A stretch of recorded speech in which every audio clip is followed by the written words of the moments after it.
Kid of Arcadia by Charron. Part 1, Chapter 1. Sick in the Backseat. I feel sick today, and felt it yesterday, too. Hell, I've been feeling sick ever since that moving day with my folks all those years ago, back when I was just that asshole kid. I still tell myself it's the same old heat stroke I sometimes get, like the one I had that day at 11 years old. That day I was last lying in the backyard at my old house, hungover from all the dope I'd done the day before. But nope, it's always the same old sting from what else happened that day. I remember my sweat soaking my t-shirt and stinging my squint as I was lying on the grass and waiting to leave, and Mom saying how moving would make it better. And I remember not being up for moving then as much as it makes me sick just thinking back on it now. But I guess sometimes we all have to do things we don't want to do, or else nothing gets better. That day the screen door had snapped open when Mom called to me from the threshold, but I just lay out there stiffened in the grass and gripping a mowed-over dandelion in my kid fist. That was it, the last time I'd ever lie in that backyard. I remember how I was whispering to the sun, "Why'd he do it? Why'd I let him do it?" "We gotta get going, Jared," Mom called to me.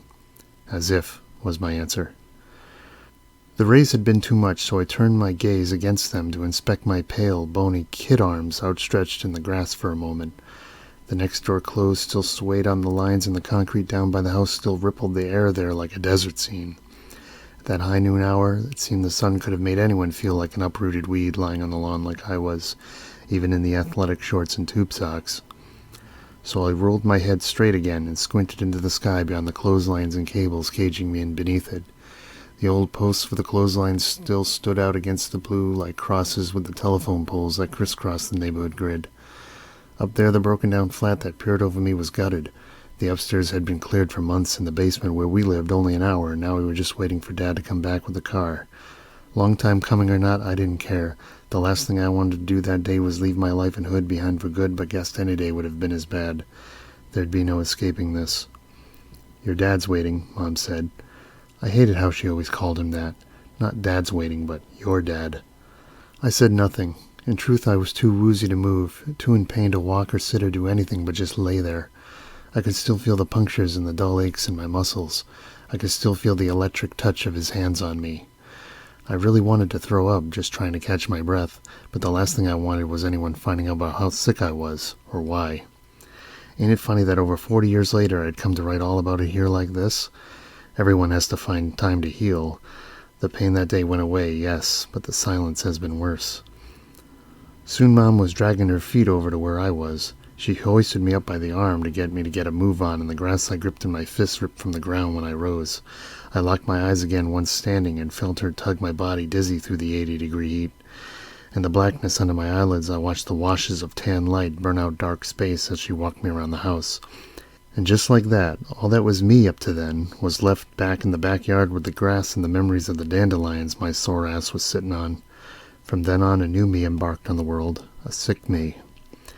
And so it was the sick me at 11 years old who first opened his eyes on that long-ago hot summer day to climb into his dad's old precious hatchback where the last of his things were packed. I remember how there was barely enough room for me between the duct-tape boxes, but I still squeezed my thin, bony body in. I remember trying to ignore home retreating off the side when we pulled out and must have held the seatbelt like the bar of a tilt-a-whirl when we started rolling. Dad was going to be driving me the whole way that time, and for the first time. My sweat tingled on my skin in his air conditioning. Outside, the phone lines surged and broke like waves hanging from each of those crossbeam poles as we rode along, and yet the sweet smell of the fresh clipped grass still twitched in my nose from the yard. Its scent was stronger there than when I was out in it. How funny. It sent me pondering the thorn put in me the day before, something I tried not to think about after that, the last day spent with Broder in the grass, and how earthly, manly he used to smell, like the grass. I tried to put it behind me with everything else, and after an hour into the drive I finally gone under, fast asleep in the back seat. That was the day we moved, but even after that I felt sick.